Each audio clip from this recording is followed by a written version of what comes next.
Hey everyone, it's Peter here. It is time for another top 10, and it is the Christmas season, so the patrons voted for my top 10 Christmas movies of all time. That was a really quick intro. Last time with the Rotten Tomatoes list, I had to explain what the rules were, but I guess this one's pretty straightforward. Number 10! Jingle All The Way. Okay, I know. Not exactly a cinematic masterpiece. I'm not saying that my top 10 Christmas movies are the objective 10 best Christmas films of all time.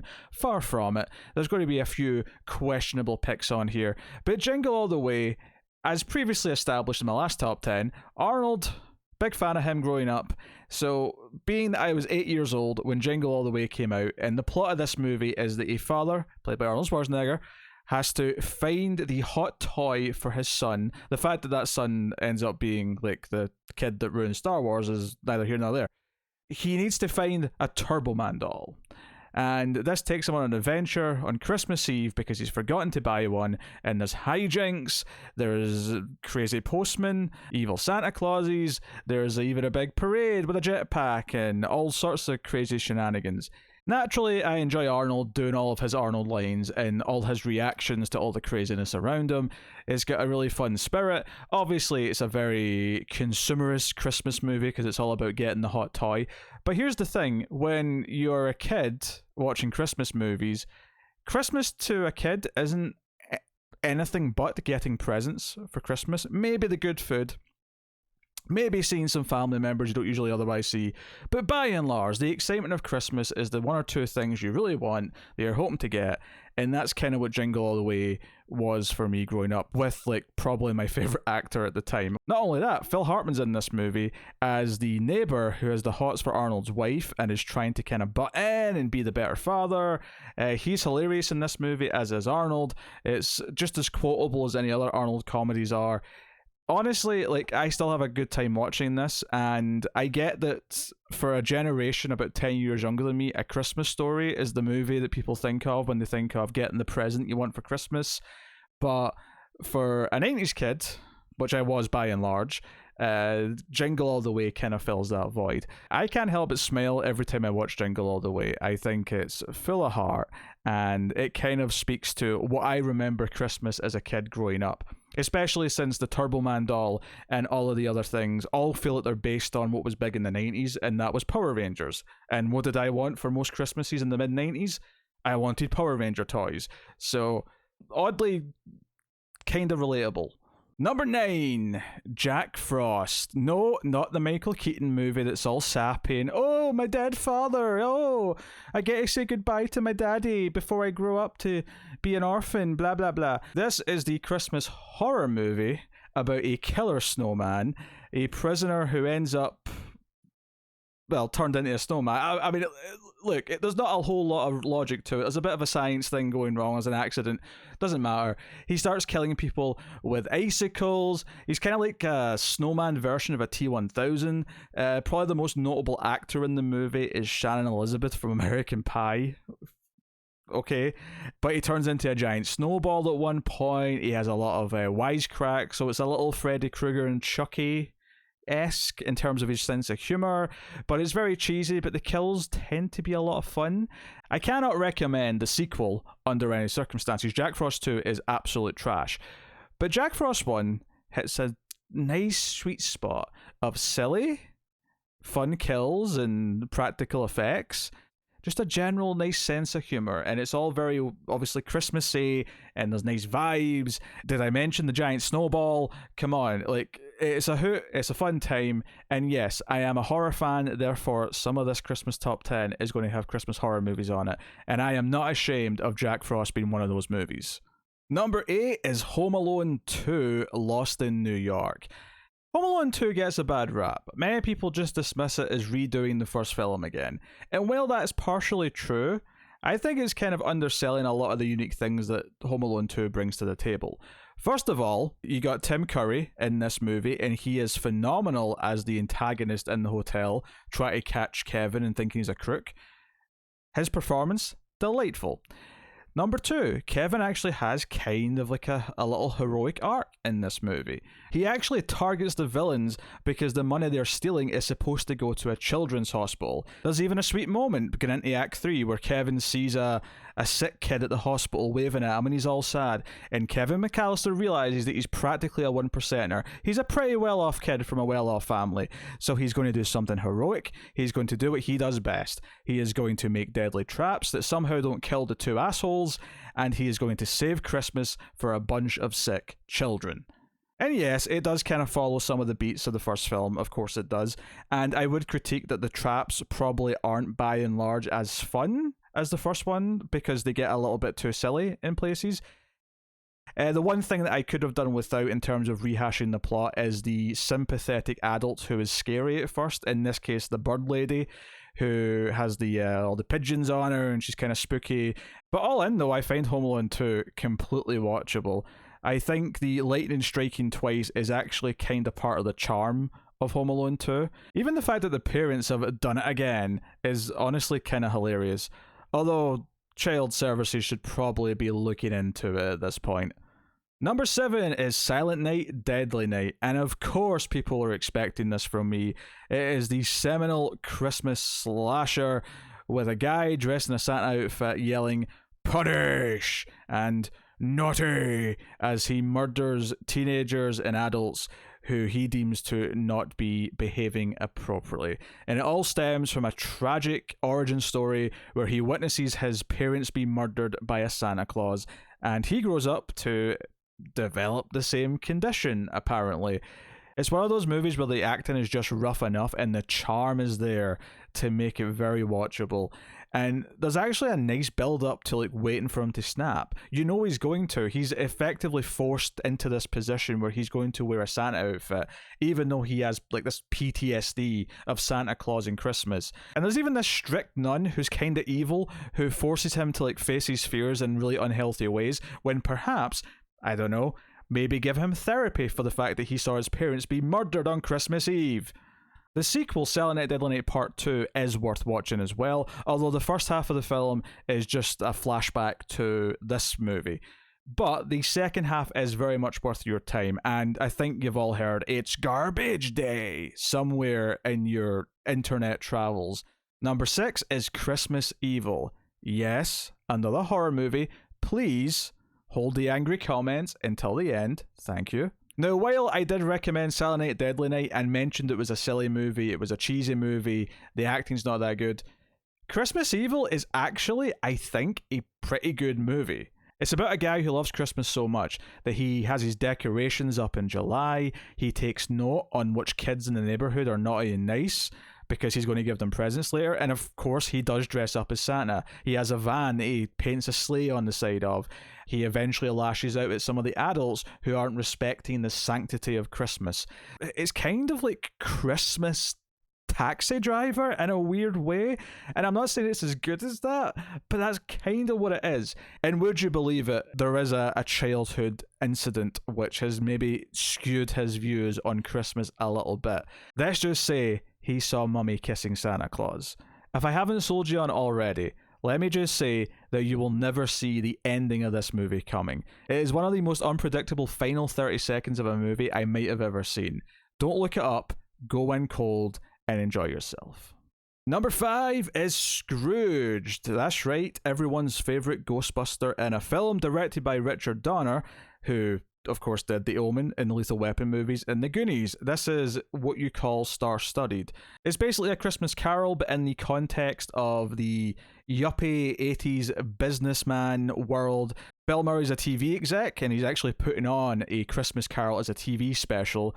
But he's so miserable to his staff, he's so miserable, he's alone, his relationship with his old girlfriend fell apart a number of years ago, and a lot of the film's about kind of him coming to accept and rekindle all those things and realizing what he lost, and of course, in traditional Christmas Carol style, learning to love Christmas and get in the festive spirit and all that. But because you have some of the best comedic minds of their time, in their prime no less, it just makes for a very witty film, which It's heartwarming when it needs to be, but it's also got this cynicism to it. By the time he does reach that point in the story, which I don't think is a spoiler to say, he does ultimately learn to love Christmas and be happy and not be such a miserable prick.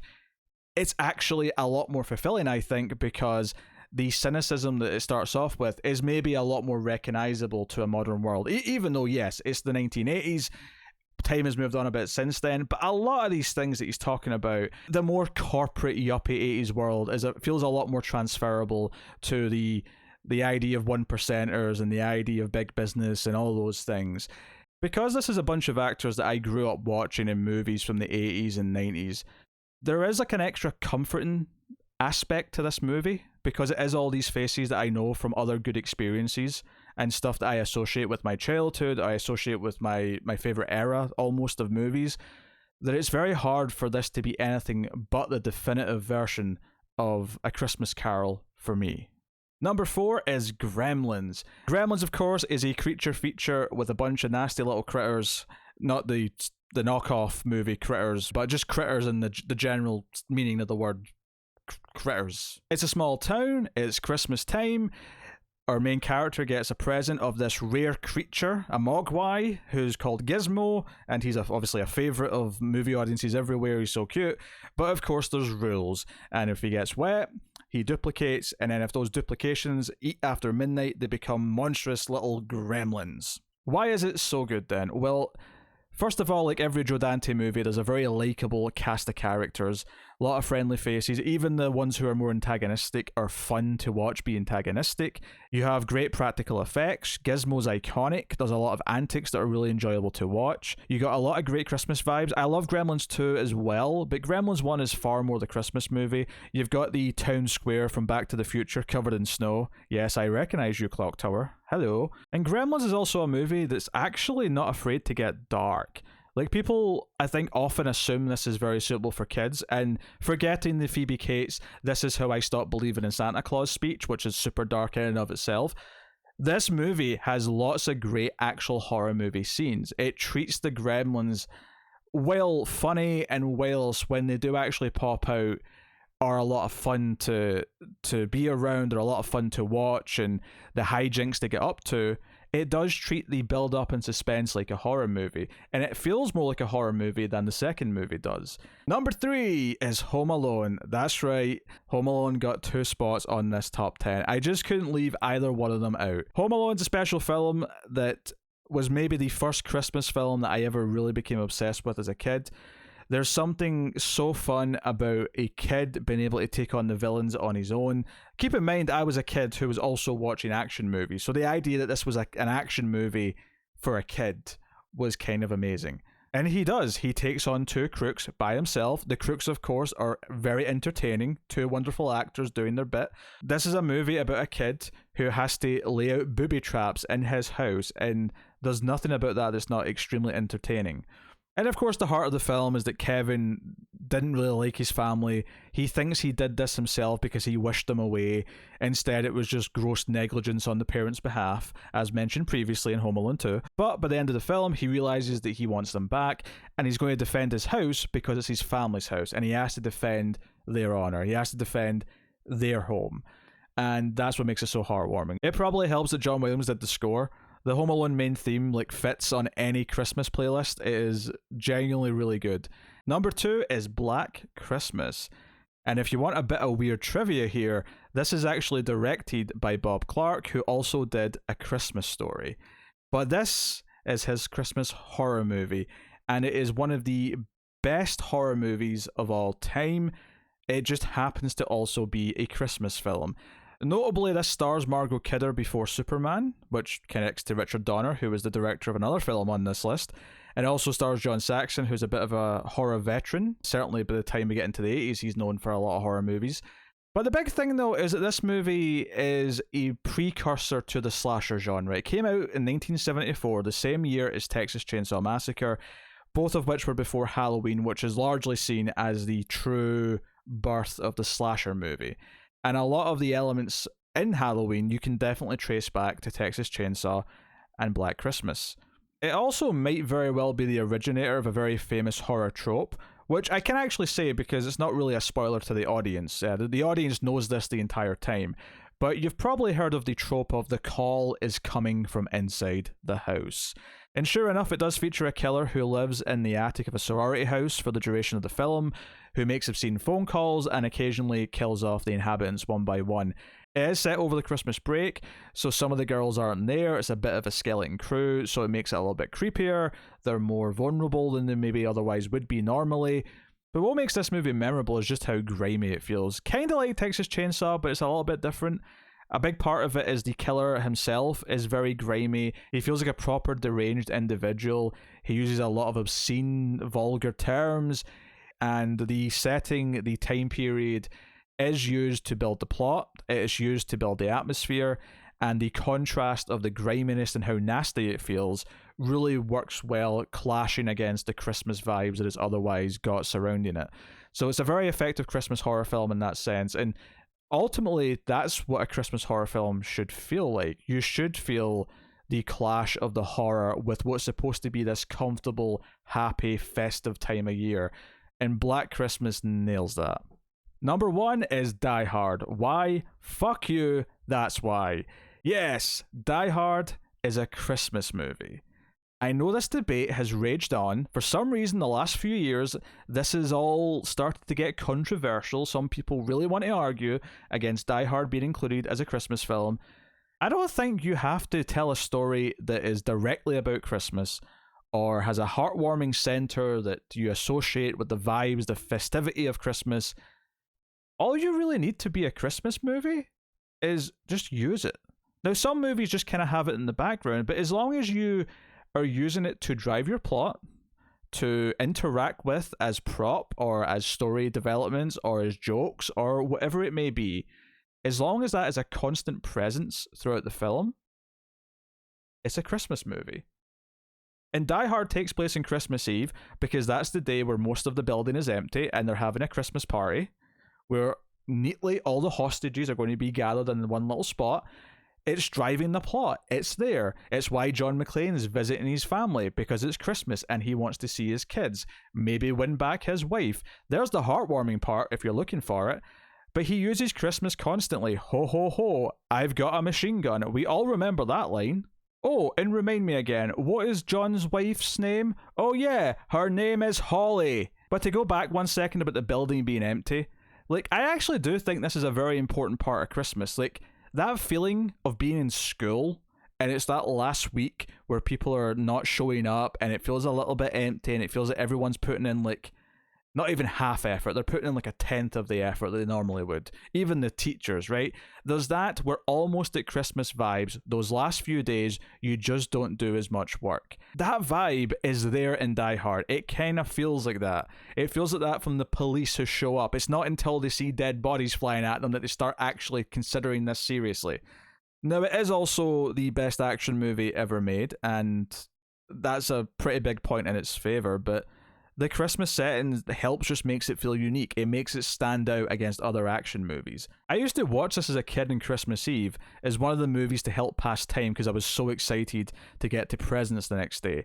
And I felt that the torture of waiting for presents was kind of similar to John McClane trying to survive against some exceptional thieves.